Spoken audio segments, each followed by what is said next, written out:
الحمد لله نحمده ونستعينه ونستغفره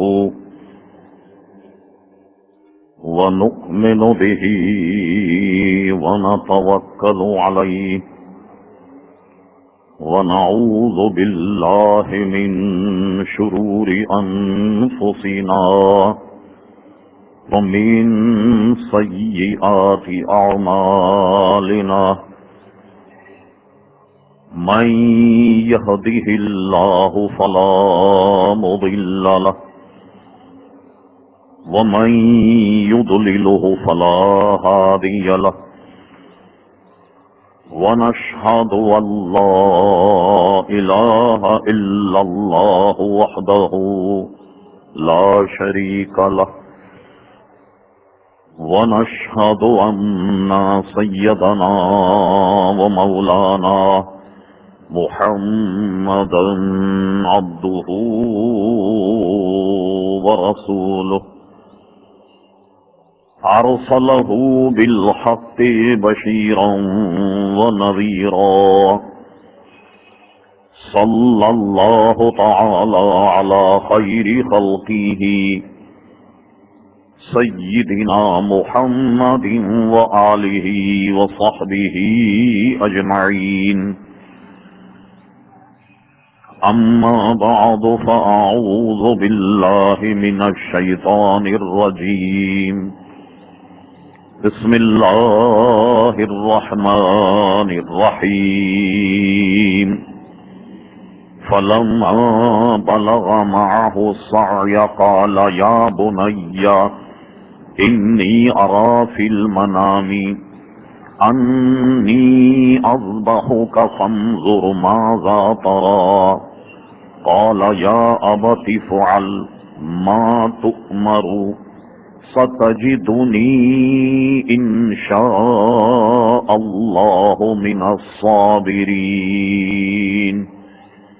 صدق الله مولانا العظيم وصدق رسوله النبي الكريم إن الله وملائكته يصلون على النبي يا أيها الذين آمنوا صلوا عليه وسلموا تسليما اللهم صل على سيدنا ومولانا محمد معدن الجود والكرم وآله وبارك وسلم صلاة وسلاما عليك يا سيدي يا رسول الله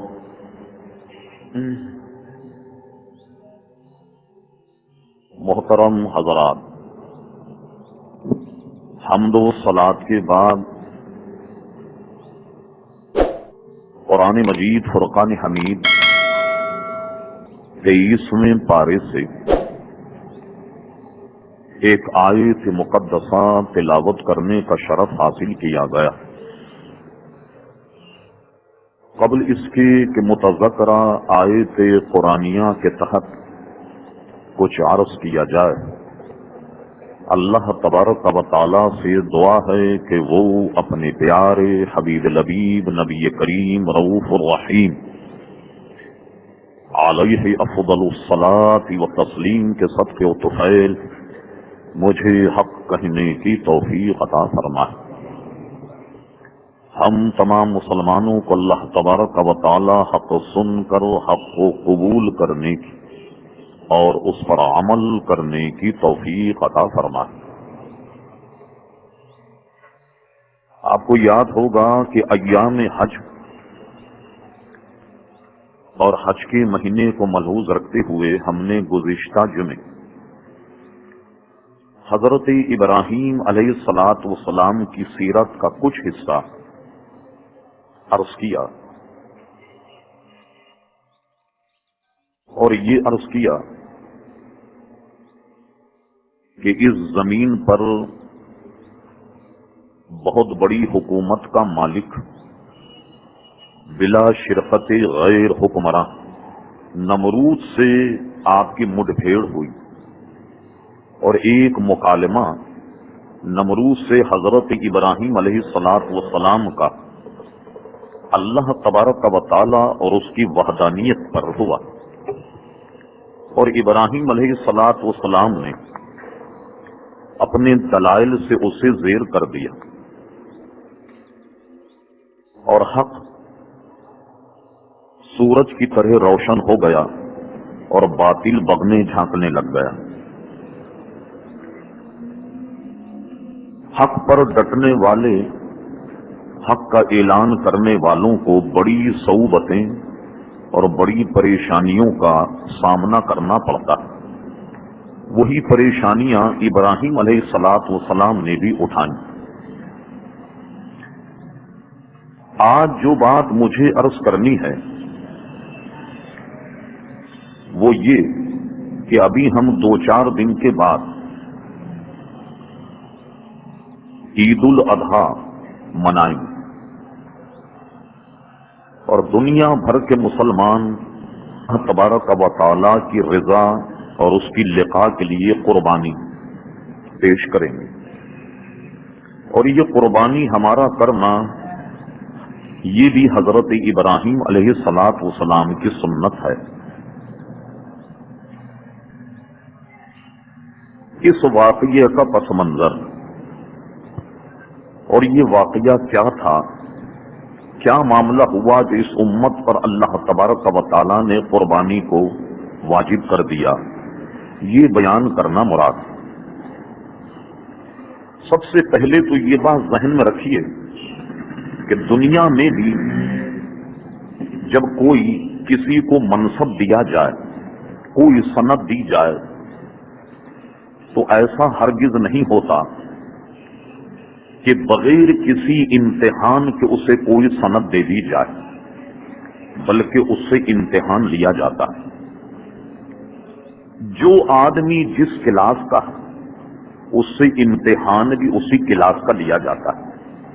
کبھی ایسا نہیں ہوتا کہ امتحان تو ہو میٹرک کا، اس سے BA کے سوالات کیے جائیں، ایسا نہیں ہوتا۔ جیسا منصب ویسا امتحان۔ چونکہ انبیاء کرام علیہم السلام کا منصب بہت ہی بلند اور بالا ہوتا ہے، اس لیے ان سے امتحان بھی اسی قسم کا لیا جاتا ہے کہ جیسا ان کا منصب۔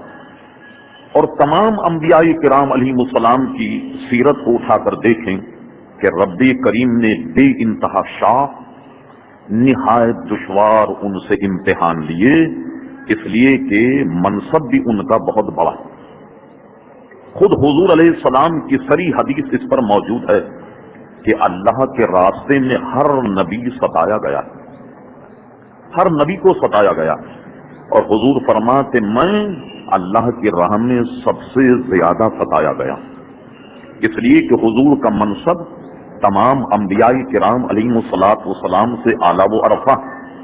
اب ابراہیم علیہ السلام سے جو امتحانات لیے گئے، انہیں کون سا منصب تفویض کیا جانے والا، وہ کون سے مقام پر اللہ تبارک و تعالیٰ انہیں فائز کرنے والا؟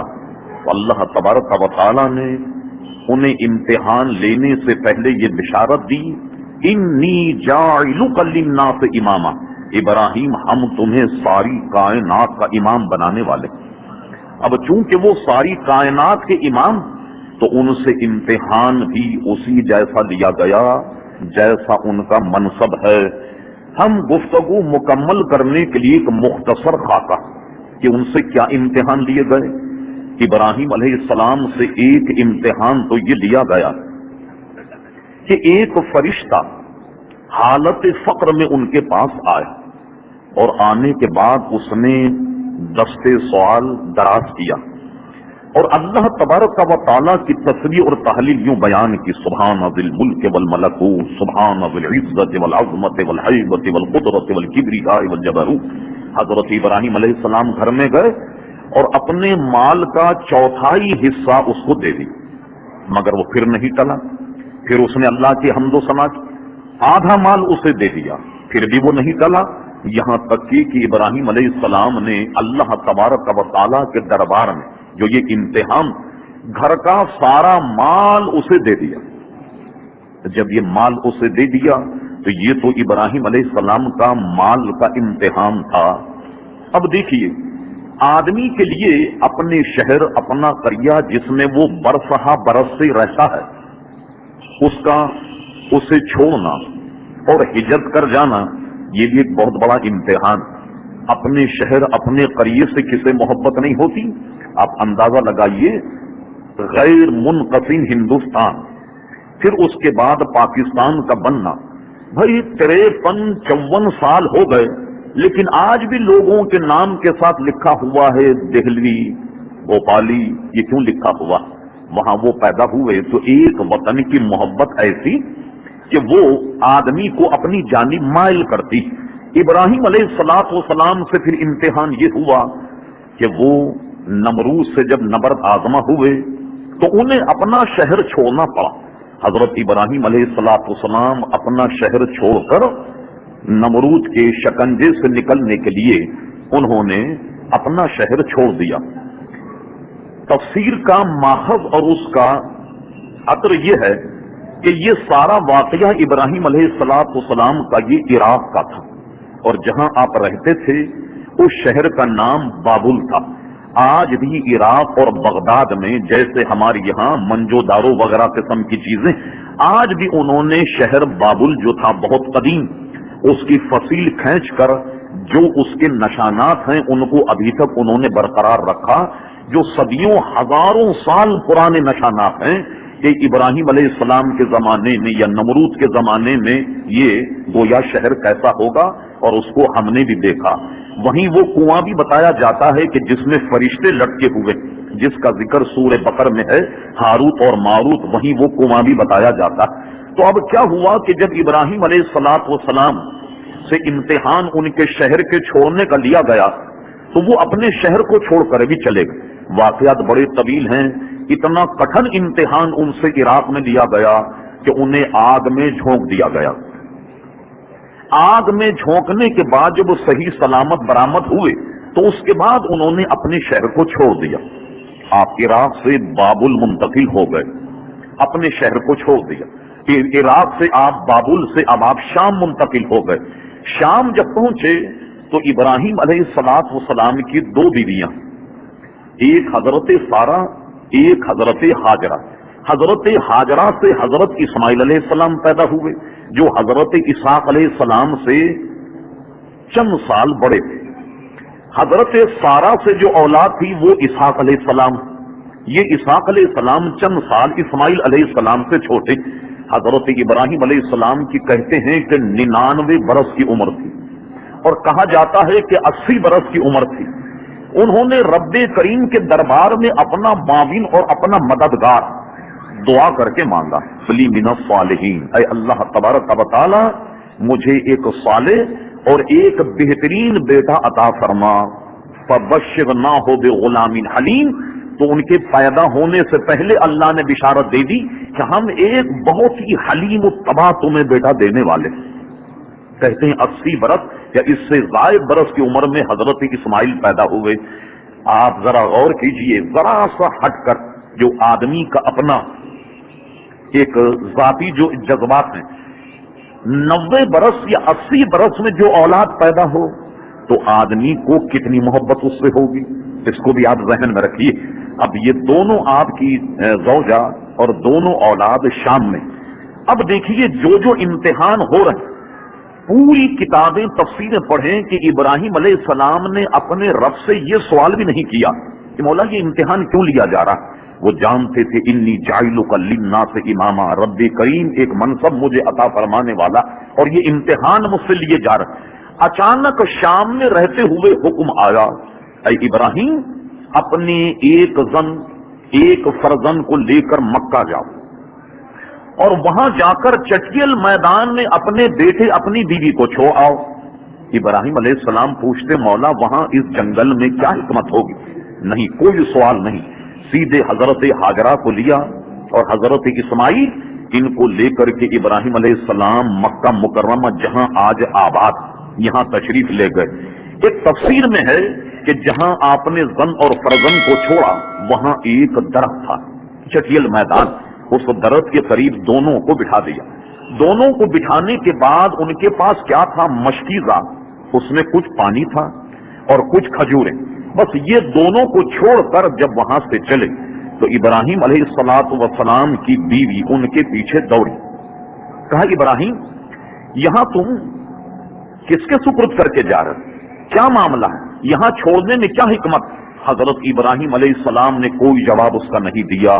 تفسیر کبیر اور دیگر معتبر تفاسیر میں یہ ہے کہ حضرت ہاجرہ نے بہت سوالات کیے، جب ابراہیم علیہ السلام نے جواب نہیں دیا تو ایک روایت میں ہے کہ خود حضرت ہاجرہ نے پوچھا ابراہیم یہ بتاؤ کیا اللہ تبارک و تعالیٰ کا یہ حکم ہے؟ ابراہیم علیہ السلام نے کہا ہاں یہ میرے رب کا حکم۔ پھر حضرت ہاجرہ نے کہا اب تم چلے جاؤ، اب ہمیں کوئی غم اور کسی قسم کا حزن نہیں۔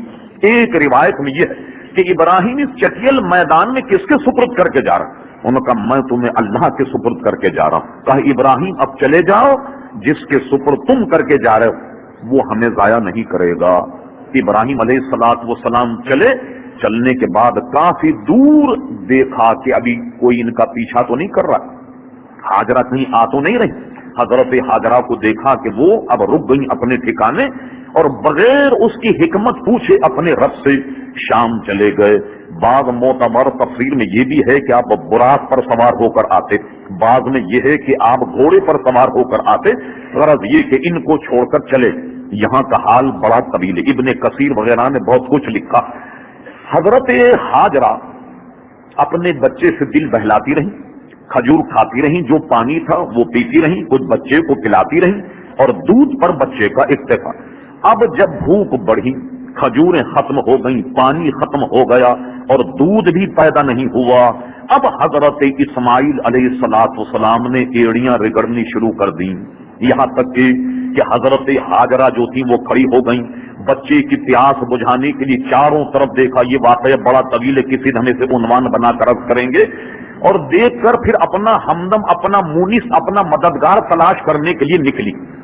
تو اس زمانے میں دو پہاڑ، ایک کا نام صفا، ایک کا نام مروہ، اور قرآن مجید فرقان حمید کے متن میں ان پہاڑوں کا ذکر موجود ہے، ان الصفا والمروہ من شعائر اللہ، کہ بے شک صفا اور مروہ یہ دونوں اللہ تبارک و تعالیٰ کی نشانیاں ہیں۔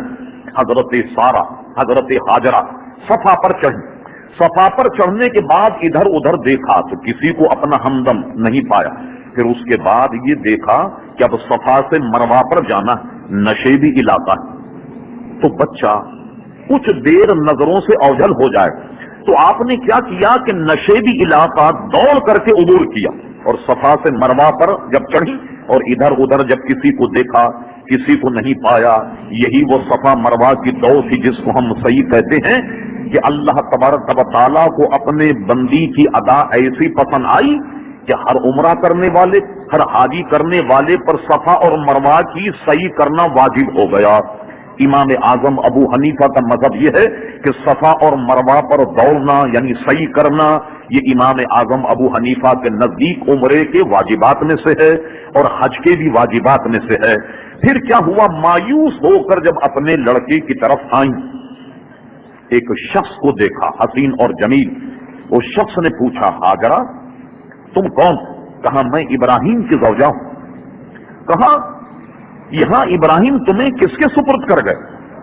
کہا میں نے یہی سوال ابراہیم علیہ السلام سے کیا، انہوں نے کہا میں تمہیں اللہ کے سپرد کر کے جا رہا ہوں۔ جو شخص آیا تھا انہوں نے کہا بے فکر رہو، اللہ تبارک و تعالیٰ تمہیں ضائع نہیں کرے گا۔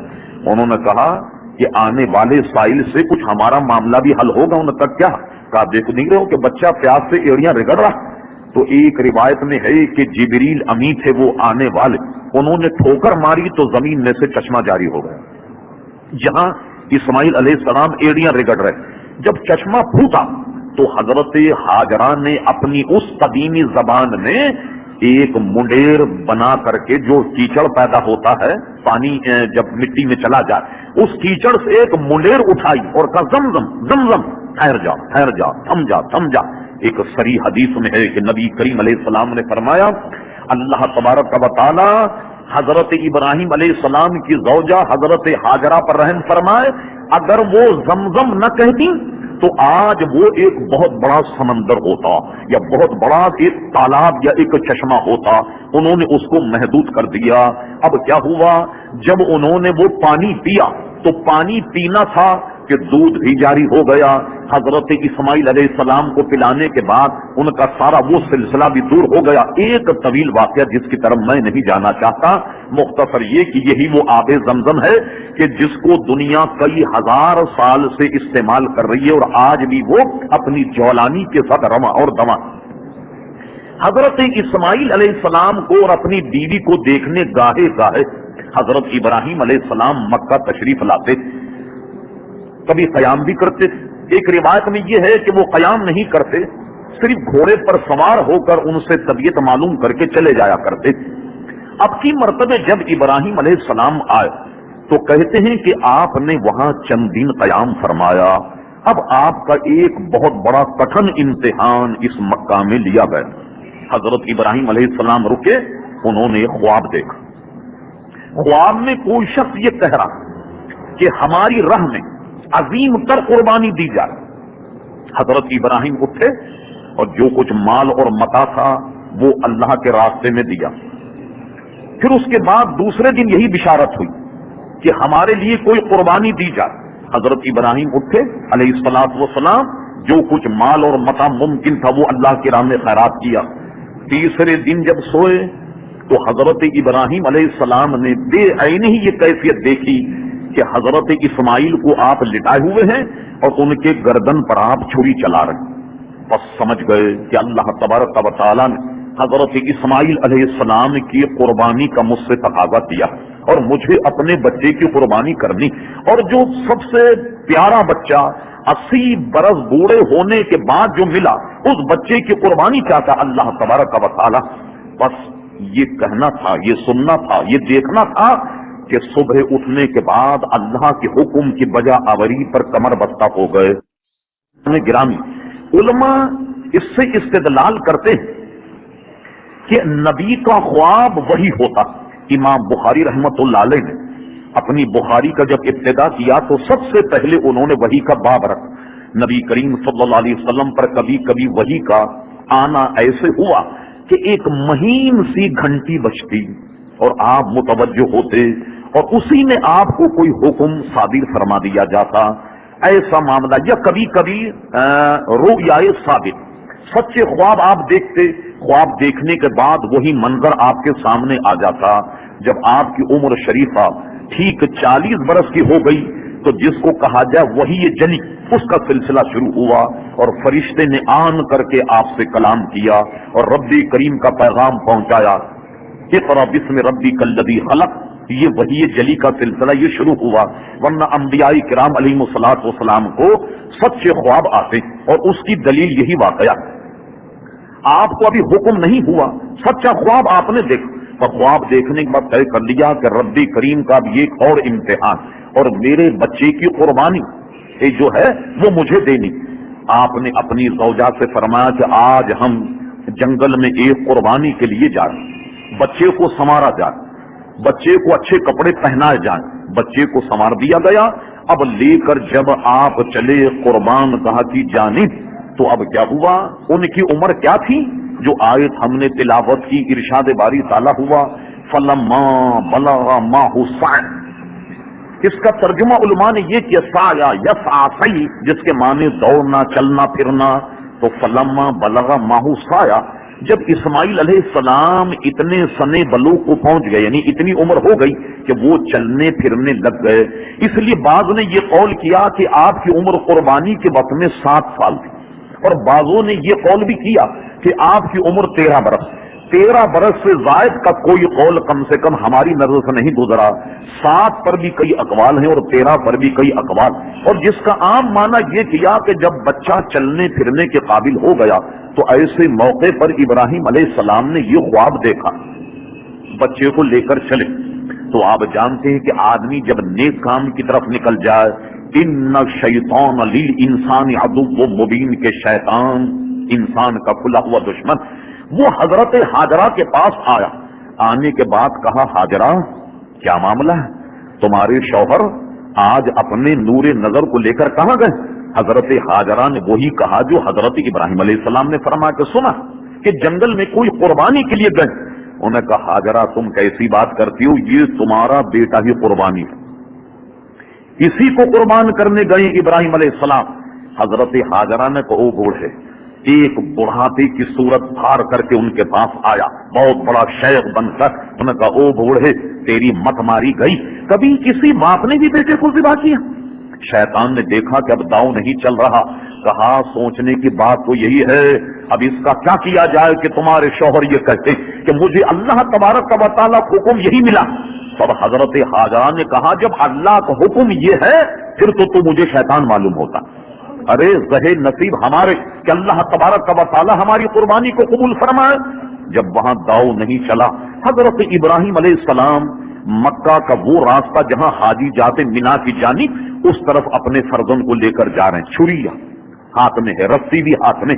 جانے کے بعد حضرت ابراہیم علیہ السلام کو شیطان نے پکڑا. پکڑنے کے بعد اس نے طے کیا پہلے بچے کو سمجھایا جائے. حضرت اسماعیل سے کہا صاحبزادے کہاں جا رہے ہو؟ انہوں نے کہا قربانی کرنے. ان کا قربانی کوئی نہیں، تمہیں قربانی ہو، تمہارے ابا تمہیں قربان کرنا چاہتے ہیں. انہوں نے کہا او بوڑھے کبھی باپ بھی بیٹے کو ذبح کرتا ہے؟ انہوں نے کہا کیا کیا جائے، تمہارا باپ یہ کہتا مجھے اللہ کا حکم یہی ملا. اسماعیل علیہ السلام جو بہت ہی صغیر سن، انہوں نے کہا اچھا جب اللہ کا حکم یہ ہے پھر تو ظاہر نصیب ہماری کہ ربی کریم ہمارے خون کو قبول فرما. وہاں بھی ہار گیا. اب اس نے کیا کیا، جب مینا کی طرف نکلے ابراہیم علیہ السلام تو سامنے آ گیا، اور آنے کے بعد معاذ اللہ ان سے کہا ابراہیم کون سے شیطانی خواب کے پیچھے لگ گئے؟ تم نے دیکھا نہیں کہ قابیل نے حابیل کو ذبح کیا، اسے قتل کیا، وہ آج تک عذاب میں مبتلا، کہیں ایسا نہ ہو کہ تم بھی عذاب میں مبتلا ہو جاؤ. ابراہیم علیہ السلام نے فرمایا او بوڑھے تو چھوٹا بڑا مکار، اس لیے کہ قابیل اور حابیل کا قتل تو اس کی حسین بیوی کو حاصل کرنے کے لیے تھا، اور میرا یہ فعل اپنے رب کو راضی کرنے کے لیے، اور اس میں کیا مماثلت ہے؟ پھر اس نے روکنے کی کوشش کی، اور ایک روایت میں ہے جس کو علامہ فخر الدین رازی نے ابن کثیر نے نقل کیا کہ حضرت جبریل امی آئے، اور آنے کے بعد کا حضور آپ زمین سے کنکری اٹھائی اور تکبیر کہہ کر اس پر دے ماری. حضرت ابراہیم علیہ السلام نے کنکری اٹھائی اور اٹھانے کے بعد اللہ اکبر کہہ کر دے ماری. وہ وہاں سے چلا گیا. جانے کے بعد پھر ایک جگہ انہیں پکڑا، پکڑنے کے بعد پھر روکنے کی کوشش کی، وہاں بھی ابراہیم علیہ السلام نے کنکر مارے، پھر وہاں سے بھاگا.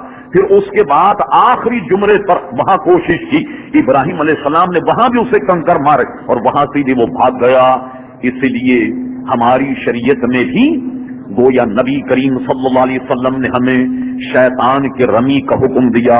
اور جب تم عمرہ کرو، یہ گویا جب تم حج کرو تو ان مقامات پر شیطان کو کنکری مارنی ہے.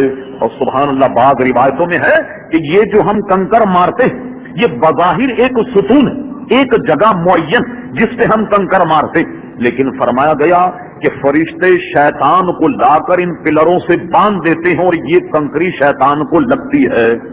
اللہ اکبر. اور یہ جو کہا گیا کہ بھئی شیطان کو مار رہے ہو تو کنکریوں کو صاف کر لیا جائے، چھوٹی چھوٹی کنکری دی جائے، مناسب درمیانی میانہ روی، اور اس کو دھو کر کے پھر مارا جائے. انہوں نے کہا صاحب شیطان کو جب مار رہے ہیں تو کنکری دھونے کی کیا ضرورت؟ اور وہاں تو منظر کچھ ایسا ہوتا، ایک سے ایک شہر کے لوگ جمع ہو رہے ہیں، کوئی جوتے مار رہا ہے، کوئی سینڈل مار رہا ہے، کوئی چپل مار رہا. تو آپ دیکھیے وہاں جوتے اور چپلوں کا بھی بہت بڑا ڈھیر.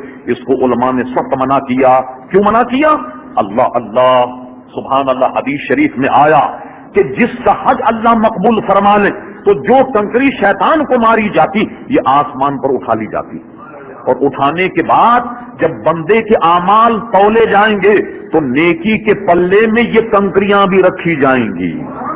اس لیے فرمایا گیا کہ جب مارو تو دھو کر کے مارو، کوئی گندی غلیظ چیز مت مارو، کہ یہ آدمی کا پاسنگ جب ہو گئے اعمال اس میں رکھے جائیں گے اور یہ اٹھا لی جائیں. اس لیے اکابر علماء فرماتے ہیں کہ چونکہ لوگوں کے حج قبول ہو جاتے تو یہ کنکریاں اٹھا لی جاتی ہیں. اگر آپ اعداد و شمار کی دنیا میں جب میں نہیں بڑے بڑے علماء نے لکھا کہ جتنے حاجی حج کرتے ہیں اگر یہ کنکریاں اٹھائی نہ جائیں تو حاجیوں کی تعداد، کنکریوں کی تعداد اگر آپ دیکھیں تو وہ پہاڑ بن جاتے، مگر یہ اٹھا لی جاتی ہیں قدرتاً جو آدمی کے اعمال نامے میں رکھی جائیں گی، اس لیے وہاں کنکریاں اس تناسب سے نہیں ہوتی جس تناسب سے لوگ اسے مارتے۔ تینوں جگہ شیطان ذلیل ہوا اور وہاں سے رفع ہو گیا، بھاگ گیا۔ اس لیے آج بھی ان مقامات پر ہم حضرت ابراہیم علیہ السلام کی سنت کو زندہ کرنے کے لیے کنکریاں مارتے ہیں، جو ہمارے امام اعظم ابو حنیفہ کے نزدیک واجب ہے۔ کیا مطلب ہوا؟ اگر کسی نے ایک دن کی اکثر کنکریاں نہیں ماری تو اس پر دم واجب ہوگا، ایک دن نہیں ماری تب بھی ایک ہی دم ہے، اور تینوں دن نہیں ماری تب بھی 3 دم ہے۔ یہ فقہی مسئلہ ہے، یہ اس وقت زیر بحث نہیں۔ ذرا کہ اب ابراہیم علیہ السلام پہنچ گئے وسیع میدان میں اپنے بیٹے کو لے کر۔ اس منظر کو متن قرآن میں یوں بیان کیا گیا، فلما بلغ معہ السعی، جب یہ دونوں باپ بیٹے ایک وسیع میدان میں پہنچے اور صاحبزادے چلنے پھرنے کے لائق ہو گئے، اب حضرت ابراہیم علیہ السلام نے دیکھا کہ یہ کام بغیر بچے کی رغبت اور بغیر بچے کے آمادگی کے ممکن نہیں۔ تو اب باپ نے بیٹے سے کہا، قال یا بنیا، اے میرے بیٹے، انی ارا فی المنام، میں نے ایک خواب دیکھا۔ میں خواب میں کیا دیکھتا ہوں کہ انی اذبحک، گویا میں تجھے ذبح کرتا ہوں۔ ماذا ترا، اب بتا تیری مرضی کیا۔ اللہ اکبر، جب یہ خواب ابراہیم علیہ السلام نے اپنے فرزند سے بیان کیا، سبحان اللہ، وہ فرزند بھی اسی درخت کا پھل تھے، نبی ابن نبی۔ انہوں نے کہا، قال یا ابتی، اے میرے ابا، قال یا ابتی، اے میرے ابا، افعل ما تؤمر، آپ کر گزریے جس کا امر، جس کا حکم اللہ تعالیٰ نے آپ کو دیا۔ اور آپ جو مجھ سے پوچھ رہے ماذا ترا، کہ بیٹے بتا تیری کیا مرضی ہے، فرما آپ جو حکم اللہ نے دیا اسے آپ کر گزریے۔ رہا میرا مسئلہ، ستجدنی انشاءاللہ من الصابرین، آپ دیکھیں گے کہ مجھے جب ذبح کریں تو مجھے صبر کرنے والوں میں سے پائیں گے۔ اب جب یہ کلمہ حضرت ابراہیم علیہ السلام کے فرزند نے ادا کیا، اب دیکھا کہ یہ بیٹا اللہ کی حکم کی بجا آوری میں میرا معاون اور مددگار، اٹھایا، سینے سے لگایا، پیشانی کو چوما۔ اور بعض روایتوں میں ہے کہ حضرت اسماعیل علیہ السلام جب آمادہ قربانی ہو گئے تو اپنے والد ماجد کو چند انہوں نے باتیں کہی۔ ایک بات تو یہ کہی کہ اے میرے والد ماجد، میں نے پہلے عرض کیا کہ نبی ابن نبی، آپ ایسا کریں کہ میرے بدن پر جو سفید چادر ہے اسے اتار دیں تاکہ کفن دینے میں یہ معاون اور مددگار۔ ایک بات تو یہ، دوسری بات یہ کہ چھری کو اچھی طریقے سے ذبح کر لیں، چھری کو اچھی طریقے سے تیز کر لیں تاکہ ذبح کرنے میں آپ کو کسی قسم کی دشواری نہ ہو۔ ایک بات، دو بات، تیسری بات یہ کہ قربانی یہاں کی جاتی، گلا یہاں سے کاٹا جاتا، لیکن آپ مجھے ماتھے کے بل لٹائیے اور گردن کی جانب سے مجھے ذبح کریں۔ اس کی وجہ کیا ہے؟ اس کی وجہ مفسرین نے یوں بیان فرمائی، یہ وصیت اس لیے کی کہیں ایسا نہ ہو کہ ذبح کرتے وقت میرے چہرے کو دیکھ کر کہیں رحم آ جائے، بچے کی محبت کہیں آپ کے دل میں اوت کر جائے، تو اللہ تبارک و تعالیٰ نے جو آپ کو یہ حکم دیا کہیں اس میں تاخیر نہ ہو جائے، اس لیے آپ مجھے ماتھے کے بل لٹائیے اور اس کے بعد مجھے آپ ذبح کیجیے۔ حضرت ابراہیم علیہ السلام نے کیا کیا؟ حضرت اسماعیل کو سینے سے لگایا، پیشانی کو بوسہ دیا، اور اس کے بعد اب حضرت اسماعیل علیہ السلام کو لٹایا۔ لٹانے کے بعد ابراہیم علیہ السلام نے بغیر کسی شفقت اور محبت، محض اللہ تبارک و تعالیٰ کی رضا اور لقاء کے لیے اپنے بیٹے کے گلے پر چھری رکھ دی، اور پوری قوت سے جب ذبح کیا تو چھری بالکل نہیں چل رہی، کام نہیں کر رہی۔ لیکن جب رب کریم نے ملاحظہ کیا کہ ابراہیم علیہ السلام اپنے امتحان میں کامیاب ہو گیا تو قرآن مجید فرقان حمید میں ہے، وہ نادیناہو، ہم نے پھر ندا کی، اے یا ابراہیم، اے ابراہیم، قد صدقت الرؤیا، پیارے تو نے اپنے خواب کو سچ کر دکھایا۔ یعنی ابھی قربانی وقوع پذیر نہیں ہوئی اور اللہ تبارک و تعالیٰ نے حضرت ابراہیم علیہ السلام کو کامیاب قرار دیا۔ اور اس کے بعد میں کیا ہوا؟ یہ چھری رکھے ہوئے ہیں کہ آسمان سے آواز اللہ اکبر، اللہ اکبر۔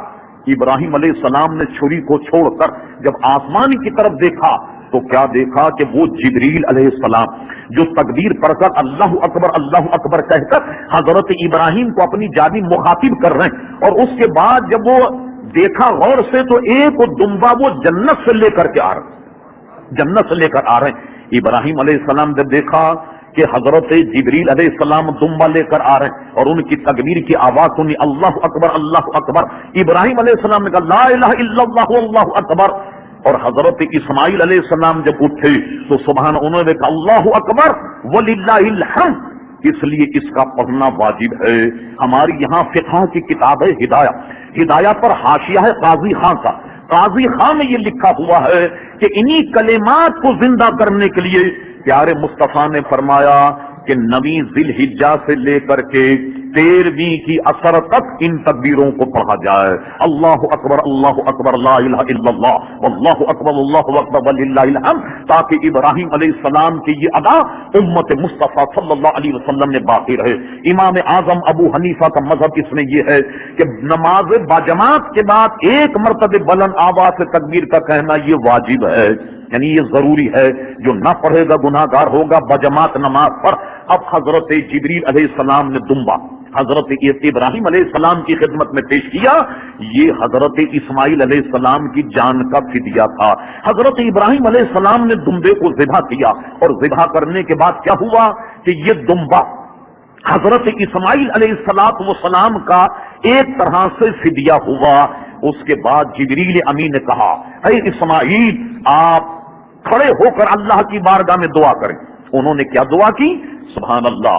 ابن کثیر نے ایک موقع پر اس حدیث کو نقل فرمایا کہ نبی کریم علیہ السلام نے ارشاد فرمایا، میرے رب نے مجھ سے یہ ارشاد فرمایا میرے حبیب میں تمہاری آدھی امت کی مغفرت کر دوں گا، آدھی امت کی مغفرت کر دوں گا.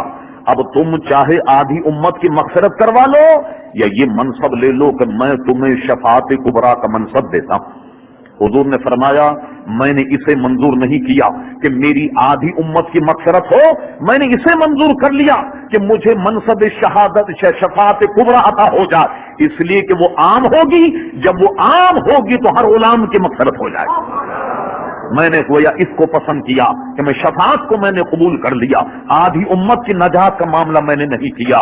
اور ایک اور حدیث میں ہے کہ حضور علیہ السلام فرماتے ہیں کہ ہر نبی کو اللہ تبارک و تعالی نے یہ حق عطا فرمایا کہ جو وہ مانگے اسے عطا کر دیا جائے.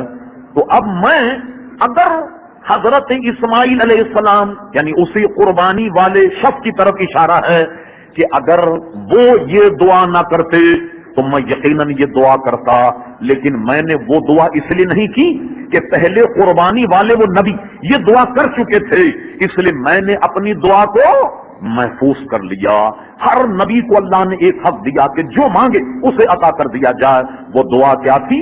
حضور فرماتے اگر وہ نہ کرتے تو میں اس دعا کو کرتا، اور وہ دعا یہ ہے کہ جب حضرت اسماعیل علیہ السلام اٹھے انہوں نے کہا اے اللہ تبارک و تعالی جو بھی تیرا بندہ ہو اور وہ تیرے ساتھ عبادت میں کسی کو شریک نہ کرے تو اس کی مغفرت فرما دے.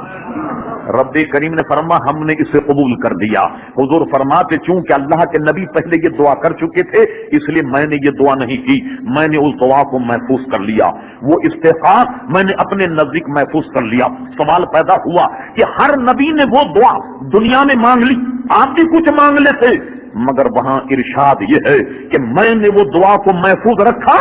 جب کل قیامت میں گناہ گار میرے پاس آئیں گے اور کہیں گے چلیے آپ میری سفارش کیجیے، تو میں اپنا وہ حق اس وقت استعمال کروں گا کہ جو ہر نبی نے دنیا میں مانگا میں قیامت میں مانگوں گا تاکہ میرے غلاموں کی مغفرت ہو جائے. اور چونکہ اسماعیل علیہ السلام پہلے مانگ چکے. یہ ہے عزیزان گرامی وہ قربانی جو ابراہیم علیہ السلام کی گویا یہ ایک طرح سے سنت. اس لیے حضرت زید ابن ارقم رضی اللہ عنہ فرماتے ان سے حدیث قال اصحاب رسول اللہ صلی اللہ علیہ وسلم، ایک دن جماعت صحابہ نے حضور سے پوچھا ما هذه اضاحی یا رسول اللہ صلی اللہ علیہ وسلم، حضور یہ قربانی کیا ہے؟ حضور نے فرما قالا سنت ابیکم ابراہیم، یہ تمہارے باپ ابراہیم علیہ السلام کی سنت ہے، تو ہم وہ سنت ادا کرتے ہیں اور یہ قربانی کرنا واجب ہے. بس 1 منٹ آپ کا میں اور لیتا ہوں. حضور فرماتے جس پر قربانی واجب اگر وہ قربانی نہ کرے ایسا شخص ہماری عیدگاہ سے نکل جائے. کہا حضور یہ قربانی میں ہمارے لیے کیا منفعت ہے؟ حضور نے فرمایا اس قربانی میں تمہاری منفعت یہ ہے کہ ہر بال کے بدلے میں نیکی، جتنے قربانی کے جانور کے بال ہیں، فرمایا کہ ایک ایک بال کے بدلے میں تمہارے لیے نیکی ہے۔ اللہ اکبر۔ ایک حدیث شریف بڑا عجیب و غریب مضمون ہے، اور علماء نے اس کا یوں اختصار کر کے بیان کر دیا، میں اور مزید اس میں مختصر کرتا ہوں۔ صاحب حیثیت، صاحب ثروت لوگ اپنی قربانی بھی کریں، اور اگر اللہ نے انہیں توفیق دی تو پیارے مصطفیٰ صلی اللہ علیہ وسلم کے لیے بھی ایک قربانی کریں۔ اس لیے ان کا احسان یہ ہے کہ فرمایا گیا کہ قربانی کا جانور اپنے صاحب کو لے کر پل صراط پر چلے گا، اور قربانی کے فضائل یہ ایک ایک بال کے بدلے نیکی۔ اللہ اکبر۔ زبان حال نے کہا، اے پیارے مصطفیٰ، یہ قربانی تو امیروں کے لیے، مالداروں کے لیے، ان غلاموں کا کیا ہوگا کہ جن کے پاس ایک دن کا ہے دوسرے دن کا نہیں، رات کھا رہے ہیں تو صبح نہیں، صبح کھا رہے ہیں تو شام میں نہیں، ان کا کیا ہوگا؟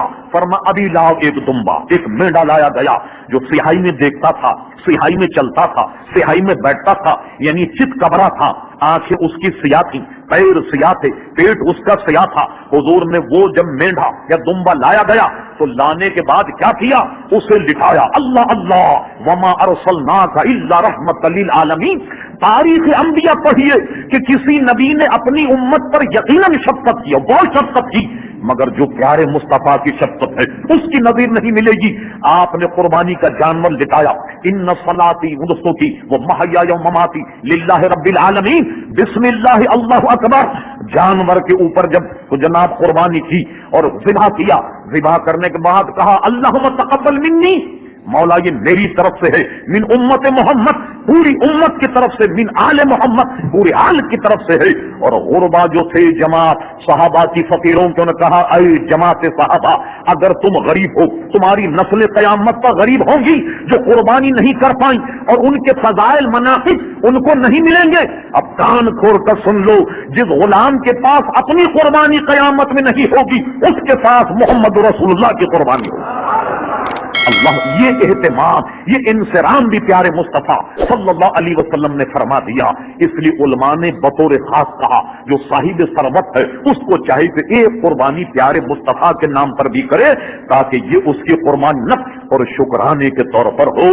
تو آپ نے دیکھا کہ جس کا منصب بہت بڑا ہو اس سے امتحان بھی اتنا ہی بڑا لیا جاتا۔ جمعے کا موقع رب کریم کے حضور گڑ گڑاؤ اور دعا کرو کہ مولا ہم سے تو کوئی امتحان نہ لے، اس لیے کہ ہم تو تیرا کوئی امتحان دینے کے قابل ہی نہیں، کسی امتحان کے ہم اہل ہی نہیں ہیں، یہ تو ہم پہلے ہی سے تیرے دربار میں عرض کرتے۔ رب کریم ہم سب کو سنت ابراہیم کو اپنانے کی، اس پر عمل کرنے کی توفیق عطا فرمائے۔ وما علینا الا البلاغ۔